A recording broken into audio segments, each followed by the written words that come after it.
Kraft presents The Great Gildersleeve. The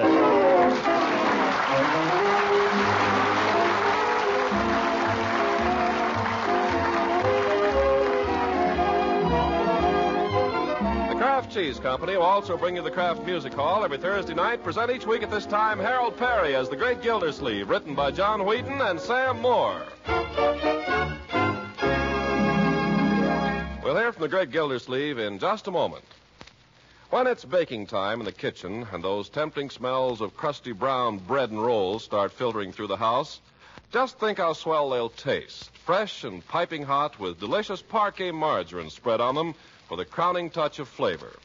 Yes, Parquet margarine has this delicate, satisfying flavor, a flavor that makes all your baking treats downright delicious eating.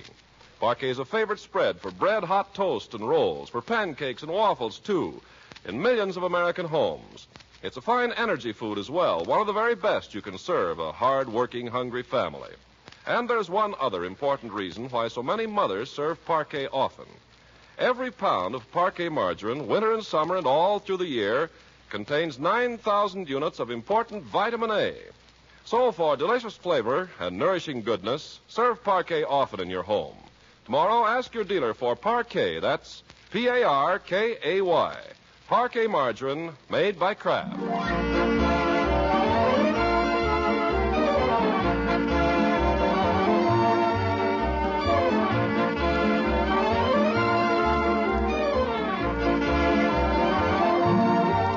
Now let's join the Great Gildersleeve. Last week, you remember, we found him remodeling his existence pretty drastically, hoping to make up for years of a wasted life by having breakfast every morning at 6:30. Now, let's see how he's bearing up under his 1944 regime as Monday morning rolls around. Oh, it's dark. Cold. I'll shut that darn thing off. Just snooze a few minutes longer. And so the great man rolls over as who is not and catches another 40 winks. Half an hour later, he's still sound asleep. Hey, Unc, get up. Breakfast is ready. Go away. Leave me alone. Come on, you've been making everybody get up at 6:30. You gotta play fair. Leave me alone, Leroy. Uncle Lloyd, I thought you were up long ago. What's the matter? Nothing's the matter. What's all the excitement? Well, breakfast's been ready for 15 minutes. Why aren't you up? Well, the alarm clock didn't go off. Well, it's almost 6:45. You're not sick, are you? Sick? I might be. I don't feel exactly, I don't know. Oh, I hope you're not getting the flu. Any pain in your chest? Sort of. You kind of ache all over? I guess so. Oh, dear, I better call Dr. Pettibone. Oh, no, doctor. I'll be all right. Oh, yes. With all the flu there is in town, I'm not taking any chances. Leroy, get the thermometer, will you, while I call Dr. Pettibone? Sure. I haven't any fever. Now, never mind. Keep it in your mouth for 3 minutes and don't look at it. Big secret, eh? Here it is, Unc. I won't do it. Now, be brave. Shake it down, Leroy. It only says 98 now. Shake it down anyway. Maybe I'm subnormal. Could be. Shake it down and bring me my watch off the dresser. Oh, I can tell a minute by counting to 60. Bring the watch, Leroy. Okay. Okay, you don't have to get so excited. Mr. Gildersleeve, what's this out here? Oh, don't worry about me, Bertie. Probably nothing at all. Oh, my sister had the flu and it's terrible. You better not take any chances. Does it hurt when you breathe? Yes. It sort of hurts a little. Oh, my goodness. I don't suppose you want any breakfast then, will you? Well, whatever's the best for me, Bertie. What's the saying, though? Feed a cold and starve a fever. I suppose flu is like a cold. Maybe you've got a fever. You haven't taken your temperature yet. Leroy, go get your breakfast. Okay. Gosh, you try to help. Yes, I think I better have a pretty substantial breakfast, Bertie. Try to head this thing off. Yes, sir. Just plain things, of course, nothing rich or fancy. Oh, no, sir. A little dry toast and tea, maybe? Well, I think a half a grapefruit, perhaps. Some oatmeal with a little cream and sugar. Eggs turned over with a few slices of bacon. Crisp. Some toast, possibly marmalade, and plenty of hot coffee. You think you can handle all that? Yeah, I'll try, Bertie, but I don't think I better get up. Oh, no, sir. I'll bring it to you right here. Yeah, thank you, Bertie. Uncle Mort, Dr. Pettibone will be here about 9. Now, you just stay here and rest while we have breakfast. All right, my dear. Confounded nuisance getting Dr. Pettibone over. Still, you can't be any too careful. Well,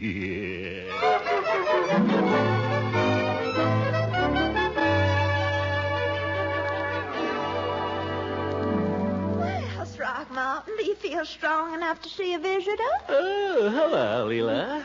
Well, come in and sit down. Well, I don't think I better come very close. I'm scared to death of the flu. Oh, well, I don't know. It's the flu. That's just Marjorie's idea. I must say, you don't look a bit sick. Oh? You can't tell, Leela. These things sneak up on you. Marjorie's called the doctor. Oh, what doctor did she call? Pettibone, naturally. He's always been my doctor. Well, there are other doctors in Summerfield. Well, you've always called Pettibone. Yes, but he's not really very satisfactory. I believe I'll try Dr. Hargrave next time. I hear he's much more scientific. Who told you Hargrave was scientific? Well, lots of people. He told me himself, too. Oh? Where did you meet him? At that party New Year's Eve. Didn't you meet him? I don't think so. Mm-hmm. I guess you and Miss Goodwin didn't bother much with meeting people. We met everybody that was there. Well, you couldn't forget Dr. Hargrave. He's very tall, distinguished, slender. Sure. I knew right away he must be a surgeon. He has the loveliest hands. Was he the fellow that took you out in the kitchen? Oh, no. Was he the one that was following you around with a plate of ice cream? Oh, that silly man. No, that's not the one. Oh, I know. He was the fellow you were waltzing with. Throckmorton, I'm simply amazed at how much you noticed me. And all evening, poor Miss Goodwin thought you had eyes only for her. Stop harping on Miss Goodwin. Was it Hargrave you were whirling around with? Oh, he waltzes beautifully. It's because he studied in Vienna, you know. Everybody in Vienna waltzes beautifully, I've heard. Why don't you try Dr. Hargrave, Throckmorton? Because I want a doctor, not a dancer. Oh, pooh. Dr. Hargrave's 10 times the doctor that old Pettibone is. He studied all about the glands and everything. Yeah, just as I thought. One of these fellows with a smooth bedside manner treats women for diseases they haven't got. Throckmorton, I do believe you're jealous. I am not. I'm sick. Oh, yes, I forgot. You shouldn't be getting me all stirred up like this, Leela. Uncle Mort, here's Dr. Pettibone. Oh? Well, at least I know he'll be honest with me. Oh, hiya, Doc. Hello, Gildersleeve. Morning, Mrs. Ransom. Oh, good morning, Dr. Pettibone. I was just telling Throckmorton how relieved I am that he's in your hands. Oh. Yes. Thanks.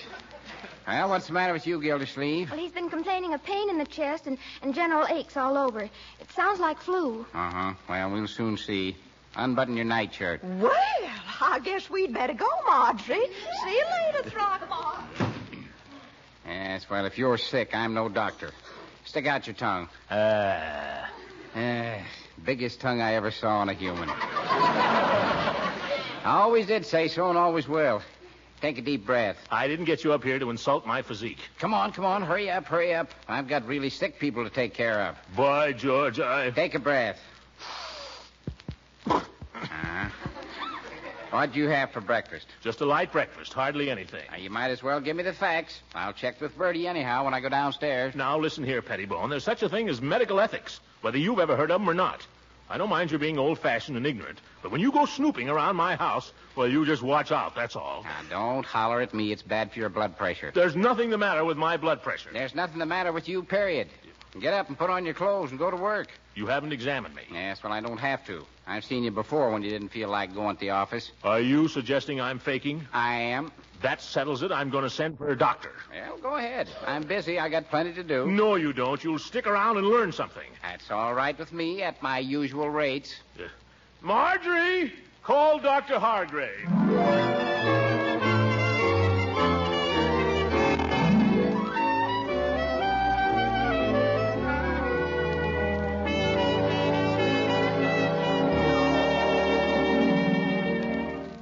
Wait a minute, Hargrave. What's that thing? This?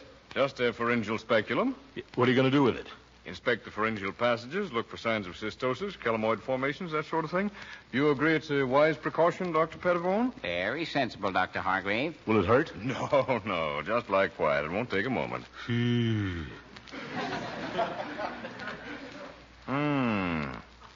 Slight enlargement of the epiglottic fold, superficial erosion of the stenotic fibers. No evidence of Graybar's interstices. You care to have a look, Doctor? Yes, I might as well. This is a nice gadget, Doctor. Yes, I've used it for several years, Doctor. Had a case of Ergelfolter's disease in 1940. This thing was invaluable. I can imagine. I concur with your findings, Doctor. Thank you, Doctor. Well, Mr. Gildersleeve, I think we can safely say you're not suffering from either primary or advanced pharyngitis, Mitchell's disease, Ergelfolter's disease, or laryngeal mycoma. Are they all fatal? Oh, no. No, you mustn't be nervous in an examination of this kind, you know. Just a careful checkup. Now, let's see. You complained of breathing difficulty? It's all right now. Now, Gildersleeve, you asked for an examination, and you're going to get it. You're no longer in charge, Pettibone. Mr. Gildersleeve, I'm merely consulting with Dr. Pettibone. Oh, no. Dr. Pettibone is consulting with you. Oh, was that your understanding, Doctor? Whatever you like, Doctor. Well, in any case, I certainly want to examine your lungs. All right, let's get at it. And keep your eyes open, Pettibone. I don't think Dr. Pettibone has anything to learn from me. By the way, Doctor, I've been meaning to ask you, are you any relation to the Pettibone who performed the operation in the famous Danbury gallstones case in 1914? Yes, that was my own case, Doctor. Not really. Well, it's an honor to meet you. Well, there was a lot of luck in it. Oh, I don't believe it. But it's very similar to the case of Perigord in Paris a year or so later. Oh, yes, I remember Perigord's case. But we mustn't forget the famous case of Sneeden in London. Do either of you gentlemen remember Gildersleeve's case? That reminds me, I've got an appointment. You're in good hands, Gildersleeve. If you'll excuse me, Doctor. Oh, could I have a word with you privately, Doctor? Oh, yes, sir. Now, wait a minute. None of that. I want everything out in the open. Quiet. Remember your blood pressure. Approve a thorough checkup in every department, Doctor? Well, that's up to you, Doctor. I don't see how it could do any harm. Some very contradictory symptoms here. I think I'll take him down to the hospital. Oh, very likely the ride is doing good. What are you two talking about over there? You. Well, stop shaking your heads. You make me nervous. Well, goodbye, Doctor. So long, Gildersleeve. Goodbye. Fine man. Splendid physician. Never mind, Hargrave. What are you going to do to me now? Well, we're just going to take you down to the hospital, Mr. Gildersleeve. Hospital? What for? Just for observation. How soon do I have to go? Just as soon as I can get an ambulance. Ambulance? Oh, this is going to be one of my bad days. It is already.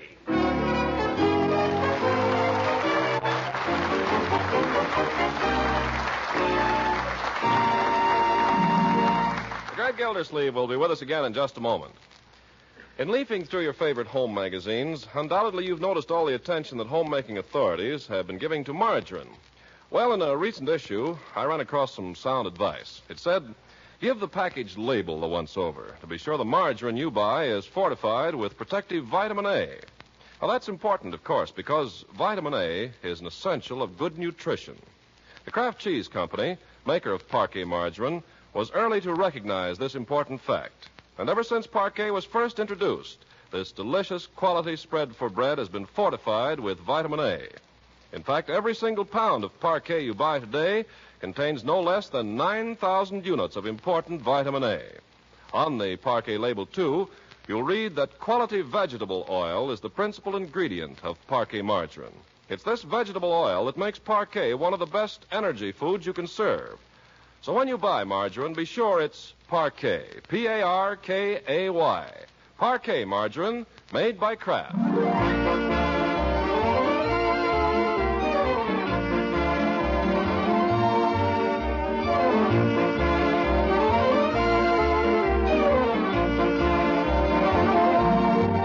Well, let's see now how Gildersleeve's making out. When we left him, he was on his way to the Summerfield Hospital for observation, and there we find him now in room 218. The shades are lowered, the light is dim, everything is hushed and antiseptic. Dressed in a hospital nightshirt and laid out on a hospital bed, Gildersleeve lies rigid while Dr. Hargrave holds his wrist and times his pulse with a handsome watch.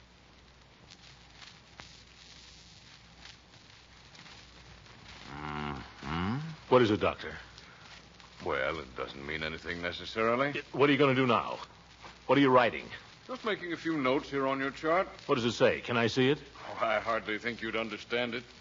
Better just to lie here and relax. How can I relax if I don't know what's going on? No. Just relax, drink plenty of liquids, get a good night's sleep, and in the morning we'll give you a thorough going over. What do you mean? Well, we have certain tests, metabolism, and so on. I've left full instructions. Doc, you're not going. Oh, I'll drop by again this evening. You're not going to leave me here alone with that old crab out in the hall. Miss Fosdick? I don't know her name. She came in here and took my clothes. Well, you have to make allowances these days. The floor nurses are badly overworked. Anyway, I've arranged for a special nurse for you. Do I need a special nurse? Well, I thought you might like one. She's no ordinary nurse. Yes, Miss Riley's handled a good many cases for me. She'll be coming on any minute now, so if you don't mind, I think I'll be running along. That's perfectly all right, Doctor. You go right I'll ahead. you again this evening, and in the meantime, don't worry. Don't worry. Not a bad fella. Wonder what he charges. Gosh, 3 visits already. Ambulance, $6 a day for the room, at least $8 for the nurse. Miss Riley, eh? Yeah, probably Irish. Blue eyes and black hair. Sure, a little bit of heaven fell from out the sky one day. Oh, nurse, I feel terrible. Well, I wonder what the doctor wrote on that little chart. Maybe I could just take a peek. Gee, floor's cold. Where are my slippers? Oh, way under the bed. Get back in that bed. Oh! What are you doing under there? What are you doing in my room? I didn't ring for any nurse. Get back in that bed. Now, listen, I have a special nurse of my own coming, Miss Riley. I'm Riley.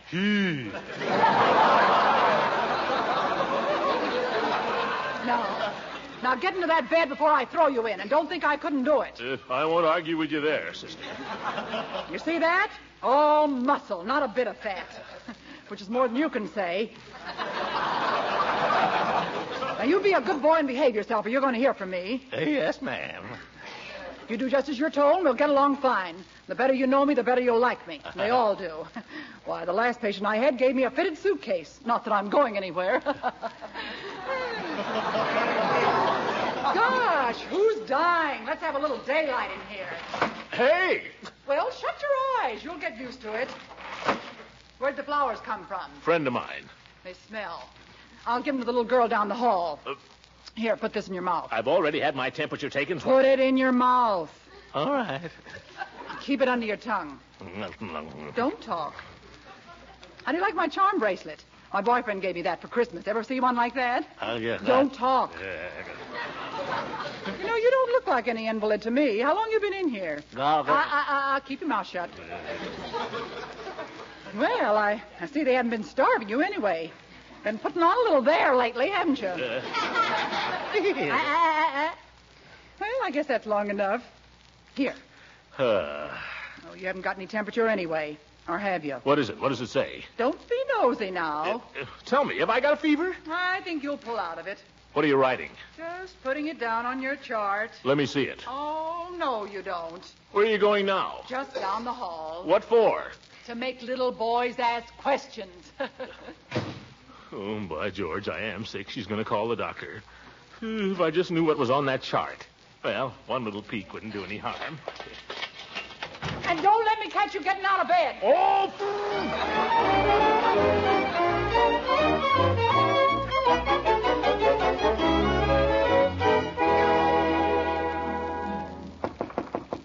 Yes? Are you awake, Gildy? Oh, that's you, John? Yes, come in. Well, so they finally... Now, see, Hooker, I'm not supposed to get excited. I'm sorry, Gildy, I'm sorry. But you look so darn funny. There's nothing funny about it. I'm a very sick man. Sorry, old man. Sorry, Yeah. sorry. Of course, it's not funny. I just came up to inquire how you were. I wasn't even going to disturb you, but I thought I'd just tiptoe in for a minute, and then when I saw you lying there in that bungalow apron... Now, listen, you. I'm sorry. This is no bungalow apron. It's a hospital nightshirt, and I didn't design it. Well, how do you get into it? Well, if you must know, it buttons up the back. Oh, surgical gown, probably. Huh? When I had mine out... It's a what? Surgical gown. They use them on the operating table. Yeah. Easier to slip off and slip on again. Judge, close the door. What for? Close it. Just as you say. Now, did you talk to anybody before you came in here? Just the nurse down the hall. What'd she say? Well, she told me where you're to find you and said not to stay too long. What'd she say about me? Not a thing. Oh, just as I thought. What do you mean? They won't talk to me either. I can't get a straight answer from any of them, Judge. They won't even tell me what's wrong with me. And that Dr. Hargrave. I hear he's a very good man. A hard man to put your finger on. Well, I understand he studied in Vienna. Maybe he did. What do they teach him in Vienna? You don't know and I don't know. Some pretty strange things have come out of Vienna. Oh, you're just imagining things. I'm imagining nothing. Listen, this morning I felt fine. Well, not fine exactly. A little tired maybe and a little run down. So I let him call in Dr. Pettibone. I thought maybe he'd give me a tonic or something and tell me to stay off my feet. It was Leela who talked me into this. This Hargrave fellow seems to have some kind of power over her. Only the power that a handsome fellow has over any woman, I'd say. Well, he's not so handsome. I think it's that Vienna stuff. Finger kissing. By George, I wish I had Pettibone back. He told me to get up and go to work. But this bird sends me to the hospital for observation. What's that? Well, he just wants to check your symptoms and see whether they develop. There's more to it than that. He's got me a special nurse. You don't say. I can't tell. Something in the wind. Now, listen, Gildy. At the worst, it'll all be over in a few days. With this modern science, removing an appendix is as easy as taking a nickel out of a purse. Who said anything about an appendix? Well, that's one of the things they watch. Did they take a blood test? Well, yes. They took a lot of tests. When the doctor was examining you, did he prod you in the tummy? Well, yes. Appendix. He looked down at my throat. He couldn't see my appendix from there. Well, it could be tonsils, but appendicitis is more likely. And believe me, Gildy, it's nothing. Why, I had mine out 5 years ago. Look. I don't want to look. And all they do, they give you a couple of sleeping pills to make you drowsy. Then they sneak up on you and clap that cone over your face with the ether. Before you know it, bingo. That's what I'm afraid of, that bingo. Well, how's the patient? Ready to go Betty by? Hello, Miss Riley. This is Judge Hooker, my lawyer. How do you do? Always glad to meet a lawyer. I might need one myself someday. I was just leaving, Miss Riley. Judge, don't go. The judge is right. We're closing up here now. Yep. I'll just get you a glass of water. Judge. Yes, Gildy? Do me a favor. Get Dr. Pettibone back in the case. But, Gildy, how can I do that? You fired him. I didn't fire him. I just insulted him. Get him back, Judge. I don't care how you do it. Well, I'll try. Tell him to be here the first thing in the morning before they can do anything. I want him to keep an eye on this Hargrave fellow. Here we are. Take the glass. What for? I'm not thirsty. Well, goodbye, Gildy. Oh, I almost forgot what I came up here for. Here, I wanted to get your legal signature on this. What is it? Just a power of attorney. Gives me the legal right to act for you. You know, in case anything happens. It's always best. Hooker, I wish you wouldn't come around with things like that at a time like this. Give me your pen. Look out, you're spilling the water. You take it. Sign right there now. Ralph Martin, P. Gildersleeve. That's pretty shaky, but I guess it'll do. Well, goodbye, Gildy. Sweet dreams. Judge, don't forget. Forget what? You know. Oh, yes, Pettibone. Yeah, I'll do what I can. Bye. Now, sonny boy, you're going to have a nice long sleep. I doubt if I sleep a week. Oh, yes, you will. Here, take these. What are they? Just pills. What kind of pills? Sleeping pills. George Hooker, George!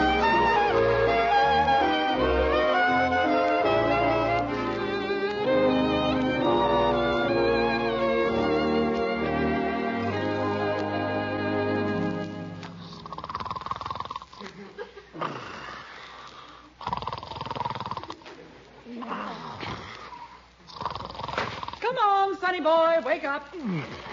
Wake up and hear the birdies. Yeah, right away, Bertie. Come on, pull yourself together. Huh? You've got company waiting. Company? Here, comb your hair. You look terrible. Thanks. What time is it? 10:30? I must have slept. I'll say you slept 14 hours. Well, I was overdue. That look better? I guess you won't scare anybody. All right, you can come in now. Oh, Uncle Mort. Marjorie. How are you? How do you feel? Did you have a good night? Hi, Unc. Oh, and little Leroy.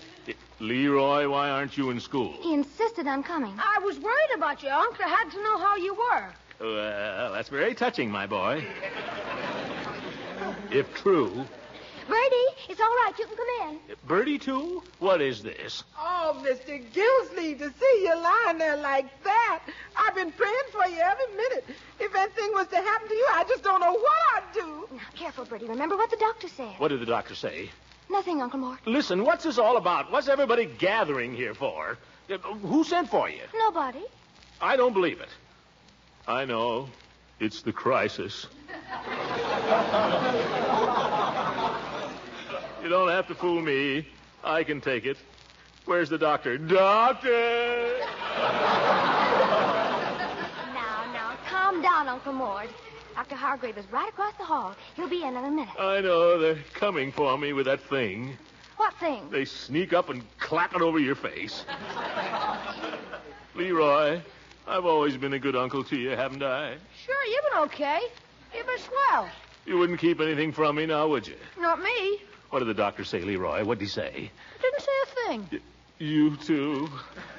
Bertie, have I ever spoken a harsh word to you? Have I ever complained about anything you did? Oh, no, Mr. Gildersleeve, you ain't. You the best man I ever worked for, and that's a fact. Bertie, be quiet. Now, here comes the doctor. Stand over here, Leroy. I don't want anybody to get behind me. Well, how are we feeling this morning? I feel fine, Doctor. Splendid. I wonder if I could ask you people to step outside for a few minutes. Oh, certainly. Is that necessary? Well, it's customary. Come on, Leroy. Come on, Bertie. Aren't you even going to say goodbye? Oh, you'll be seeing them again. Miss Riley, if you'll close that door, please. Yes, Doctor. What for?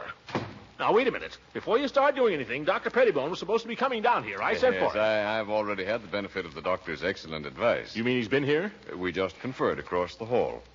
Roll up your sleeve. Why? Please. Excellent diagnostician, Dr. Pettibone. Now, Miss Riley. Thank you. What's that? What are you rubbing on my arm? Just a little alcohol. Dr. Pettibone and I went over the records and results of the tests, and we found ourselves in complete agreement on every point. I'm happy to say that we can give you a clean bill of health, except for one thing. What's that? We failed to find any sign that you have ever been vaccinated. The needle, please, Miss Riley. Oh, no, you don't. Lie still. I'm on to that trick. Miss Riley. I've got him, Doctor. Oh. Let me up! Lie still, you big baby. You want me to sit on you? Doctor! Doctor! Oh, please! All right. Let him go, Miss Riley. Really, old man, you ought to get hold of yourself. You want your nephew to hear you carrying on like that? I'm ashamed. I guess I lost my head there for a minute. Well, it's not uncommon. All right. Go ahead, Doc. I can take it. Why, it's all done. All done? You mean... It's all over. You're vaccinated. I'm... Marjorie! Leroy! Look, I'm vaccinated.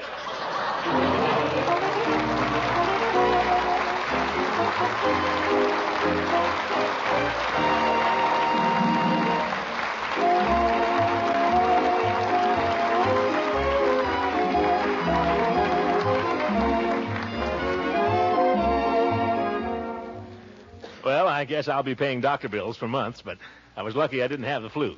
The flu's been pretty bad here in Summerfield. Mr. Peavy's been down with it for a couple of weeks, I'm sorry to say. Of course, he's been with us in spirit all the while. But I know you'll all be glad to hear that he'll be back in business at the old drugstore next week.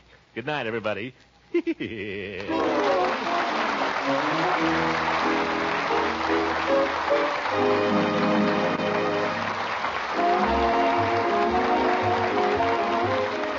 Music heard on this program was directed by Claude Sweet. This is Ken Carpenter speaking for the Kraft Cheese Company, inviting you to listen in again next week for the further adventures of the great Gildersleeve. This is the National Broadcasting Company.